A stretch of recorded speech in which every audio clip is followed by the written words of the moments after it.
Waouh, je pensais qu'on devait regarder une série policière, mais attention, on quitte d'une série police judiciaire à Doctor Strange. Mais en pagne. Mesdames et messieurs, on va parler d'Eki saison 2. Je pense que ce n'est pas le coup de couteau qui a tué mon père. Laisse-les. Laisse ces fantômes en paix. Salut tout le monde, ici Mike Kev, votre présentateur préféré. Vous m'avez manqué, j'espère que vous avez bien dormi, bien mangé et vous n'avez pas fait de voyage astral ces derniers temps. Parce que aujourd'hui, on part dans une dimension très particulière, la dimension de Eki, la saison 2. Spoiler alert, cette série a décidé de ne plus suivre le code pénal, mais plutôt de suivre le voyage astral. Petite parenthèse, j'ai déjà fait la critique de la saison 1 avec mon pote le Prince Miennet. Vous pouvez regarder le lien juste ici. Allez la mater, ça vaut le détour. Cette série est toujours créée par Nelly Belval, qui est aussi l'actrice principale. Bon, ça m'étonnerait qu'elle ne fasse pas aussi la météo. Et cette fois, elle a un renfort, le CTRI. Ceux qui ont raté l'info, qui ont vécu dans une grotte et qui vivent, qui sont allés dans la classe, le CTRI, c'est le groupe militaire qui a pris le pouvoir au Gabon en 2023. Ils ont soutenu la série Eki. Oui, même les militaires veulent voir la vérité éclater. À la télé, à la télé, à la télé. Ça me fait penser que je voudrais bien voir une émission, une série sur les militaires, une série love story. Ça fera passion et militaire à la fois. Ou commandement et sentiment. Bref, s'ils pouvaient continuer à soutenir le cinéma gabonais, ce serait avec plaisir, mais sans Liboga cette fois. Eki reprend ses fonctions de juge en affaires familiales. Elle gère des divorces, des conflits, jusqu'à ce qu'un divorce médiatisé l'amène à douter de la mort de son père en prison. Elle va rouvrir l'enquête avec sa team de choc, son frère, un flic, un hacker, un médecin légiste et un sorcier du monde du Bouti. Tout ça sous les regards sceptiques de sa mère, de ses collègues et de son ex ou actuel ou je sais plus procureur à mort, Hugues Madeke. Ce que j'ai aimé dans la série, dans la saison 2, je vais d'abord parler de ça. C'est les cas de divorce. Les cas de divorce, les violences conjugales. Oui, ça, bien emmené. Ça, c'est très important d'en parler. C'est des sujets toujours d'actualité, malheureusement. La justice corrompue, bien exposée. L'idée que l'héritage familial te colle à la peau comme un mauvais tatouage. Ça, c'est aussi important. Et surtout, l'Iboga. Mais ça, on va y revenir. Ça fait aussi partie des contres. C'est bien d'en parler, mais la façon dont ça a été emmené, la façon dont ça a été utilisé, on va reparler à ce que je n'aime pas. Les obstacles d'Eki sont crédibles, elle galère. Bon, la réalisation principale a été faite par Boris Way. Boris Way ne nous est pas inconnu. On en a déjà parlé quand j'ai fait la critique de Le futur est à nous. Il a participé à la réalisation aux côtés de Samantha Bifo. Donc, il est déjà connu de nous. Hein. C'est déjà quelqu'un qui aime bosser avec les Gabonais. Donc. Et c'est un habitué de Canal+. Donc, ouais, il est déjà très doux. J'aime bien son style. C'est un réalisateur ivoirien. Moi, j'ai aimé le petit clin d'œil à Spike Lee. Le moment où les personnages, quand ils vont prendre une grande décision, là, on a l'impression qu'ils marchent, mais ils se déplacent, mais sans marcher, sans des gestes. C'est simplement, ils se déplacent comme ça. C'est les gens qui sont autour qui bougent, mais lui, il se déplace comme si c'était un fantôme, comme si c'était sur un appareil. Normalement, les acteurs, je crois qu'ils sont sur un appareil. J'aime bien cet hommage-là, c'est venant d'une production gabonaise, en partie gabonaise. Ça fait plaisir de voir ce clin d'œil. On doit souvent s'inspirer de nos grands pour faire des œuvres.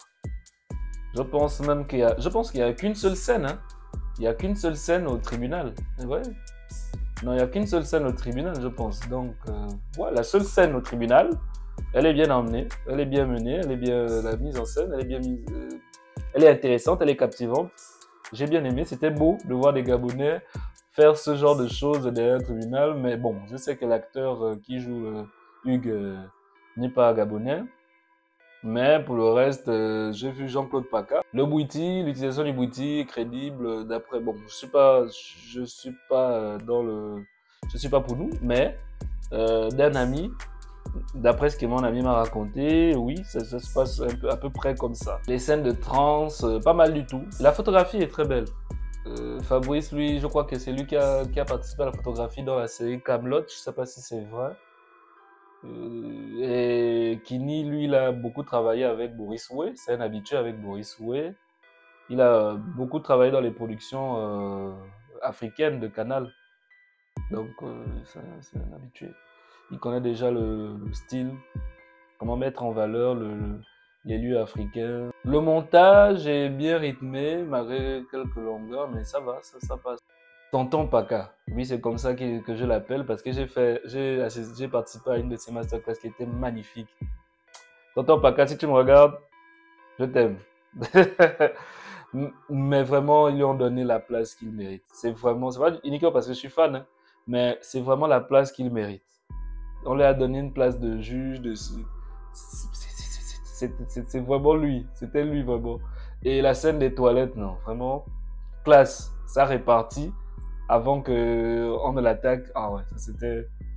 Vraiment merci au dialogue pour ça, parce qu'il méritait ces moments-là. Ça, il mérite ces passages-là, vraiment, c'était bien fait. Oscar, il mérite même un Oscar. Oscar des moments inattendus. La greffière jouée par Andrea Mousseba, elle est très mystérieuse, elle a un beau regard, elle a une bonne gesture. Chanel, c'est une belle surprise. Elle joue très bien pour une première fois. Bon, en même temps, elle est habituée au clip, donc pour elle, c'est pas quelque chose de nouveau. Le chirurgien chelou mais compétent là, il est un cliché un cliché américain version Libreville. Des médecins chelous qui sont souvent dans les films américains là, ces derniers temps, qui sont en train de manger devant les cadavres, qui préfèrent être à côté des morts qu'avec les vivants. C'est Dr House, mais qui te soigne avec du quinquilibre. Voilà. Sean Mori a fait une apparition à l'intérieur, il a fait un caméo. J'aime beaucoup le voir dans le cinéma. Il faut qu'il continue, il insiste. Il faut qu'il insiste. Maintenant, les points faibles. Le jeu d'échecs est devenu...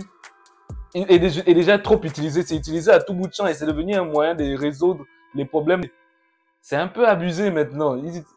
Ils utilisent maintenant ça trop dans la saison 2. J'arrive pas à laver les assiettes. Oh, tiens, je vais jouer aux échecs. On vient de me voler mon argent. Tiens, je vais jouer aux échecs. Tiens, j'ai un problème. Mon fils a un problème en maths. Tiens, je vais jouer aux échecs avec mon père pour essayer de résoudre. C'est un peu trop là. Alors que ça devrait être... ça doit apparaître au moment clé. Dans le scénario, ce que j'ai moins aimé, c'est le personnage de la fliquette. C'est pas qu'elle soit de trop. C'est bien d'avoir quelqu'un qui soit... dans le camp des côté judiciaire, côté policier, qu'on ne montre pas que tout le monde c'est des enfoirés. Mais son histoire à elle déjà de trop, sachant on a déjà du mal à comprendre, j'ai déjà du mal à comprendre comment et qui fait pour résoudre ses affaires. Et le voyage astral. Le voyage astral qui arrive à montrer Logan au sol, qui arrive à...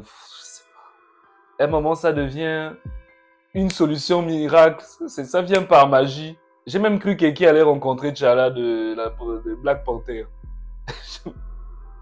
La relation mère et fille. La fin de la saison 1 nous laissait présager, excusez-moi, que elle savait déjà qui était sa mère. Que sa mère était derrière tout ça. Que sa mère était la reine. Et que la saison 2 demandait à ce qu'il fasse une confrontation. Maintenant, il fallait prouver qu'elle soit derrière tout ça. Il fallait qu'elle batte sa fille. On pensait que ce serait ça en fait, que ce serait comme Death Note, ceux qui ont regardé Death Note et Death Note, Kira et Light. On pensait que ce serait ça, mais non. On les voit en train de prendre le thé ensemble, c'est maman et la fille, copine. Quoi?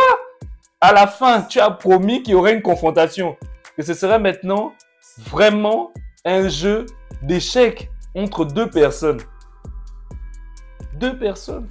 On pensait que ce serait ça, mais au contraire, ils sont en train de boire le thé ensemble en disant que ma fille, oh, tu resteras toujours ma fille, tout ça. On a dit quoi? Non, on va pas recommencer à zéro. Donc, elle ne se doute même pas encore que sa mère est derrière tout ça. Mais la saison 1, alors, nous a menti. À quoi ça servait tout ce montage? Hein? C'est ça, en fait. Tous ces flashbacks, ça a servi à quoi? Le twist sur la meuf de Jérémy s'est balancé comme si c'était d'abord toute une séquence. Je pense un tournage. Ils ont pris des prises, ils ont fait des prises sur Jérémy allant voyageant pour aller voir sa meuf et on lui dit sa meuf n'est pas. Attends, sérieux? Toutes ces prises pour rien? C'était inutile et après c'est pour donner l'information, on balance comme ça, que sa meuf excusez-moi là, il y aura un spoil, il y a les spoilers, que sa meuf était dans le coup depuis, elle était dans le coup, elle travaillait pour sa mère et tout. Et on ne nous montre même pas d'abord la photo, on dit voilà. Les deux découvrent ça comme ça. Et quand ils découvrent ça comme ça, bah allez, on passe à autre chose, c'est des trucs qui arrivent. Certes, d'accord, c'est bien, mais quand même c'est la personne qui rendait Jérémy complètement dans le est-ce que je continue la drogue ou pas, dans un conflit interne. Elle était son conflit interne, bon, fallait créer un conflit interne. C'est ça en fait, c'est bizarre. Ça a été terminé de façon bim, j'ai rien compris. Et le climax, à la fin, tout se passe vite. On découvre qui est le méchant. On découvre le repère des méchants. On découvre qui est le méchant. On va discuter avec la personne qui pourra arrêter le méchant. Ensuite, on exécute le méchant. Même Jack Bauer sera en train de dire que oh les gars, arrêtez. Même moi, je peux même pas faire ça en 24 heures. Comment vous avez fait pour faire ça? En une nuit. Les photos de famille collées à la va-vite. On sent que quelqu'un a collé la photo du père de qui? Voilà, du père de l'acteur. Le son du père d'Eki, quand l'audio en fait, quand le père d'Eki essaie de parler, on n'entend pas bien. Je ne sais pas si c'est la façon dont l'acteur articule ou bien si c'est le micro, mais l'audio n'est pas audible quand son père parle. Désolé Prissy, c'est l'une des personnes, c'est une amie qui a travaillé sur ce projet. Elle est au son. Vraiment désolé, mais au niveau du son, il faut me dire qu'est-ce qui s'est passé. Parce que quand il parle, il y a un souci. J'ai dû augmenter le volume au point d'entendre mes voisins discuter. En fait, c'est ça aussi. La saison 2 a beaucoup d'idées, beaucoup de bonnes idées, mais peut-être manque de budget. Mais quand même, venant de la structure Canal, c'est un peu chaud. Hein. J'ai du mal à comprendre. Les acteurs, Nelly Belval, toujours pas fan de son jeu. Je suis désolé. Souvent, elle surjoue. J'ai l'impression qu'elle surjoue. Souvent, elle fait oh, mais qu'est-ce qui se passe oh, tu vois, un peu, c'est un peu trop. Non. Mais par contre, quand elle fait elle entre en transe, ouais, c'est ça. Elle fait bien, elle joue bien, mais quand elle parle, Mais pardon, ne me frappez pas, parce que les Gabonais n'aiment pas souvent la critique, pardon. Je mets 10,50 sur 20. C'est pas mal, mais il y a trop de surnaturel d'un coup. En fait, on est quitté d'une série qui allait du côté, du côté judiciaire et maintenant on s'est retrouvé dans le truc surnaturel. C'est allé trop vite. Déjà de 1, dans la saison 1, ils nous ont pas vraiment donné l'impression que ce serait comme ça. Il y a eu trop de modifications, trop de changements. Et ça, j'étais venu pour une série d'enquête, mais je suis venu dans une cérémonie mystique. Mais allez-y le regarder, ça reste une série locale avec une bonne ambition. C'est important de soutenir le cinéma gabonais. Merci d'avoir écouté mes blabla ciné, j'espère que vous avez kiffé. Pensez à liker, commenter et partager et tout ça. Et surtout, soutenez le cinéma gabonais. Même si parfois, il nous fait voyager très loin. Très loin. Info drôle sur le ciné, c'est fini pour aujourd'hui. On se dit à la prochaine et on fait comme ça.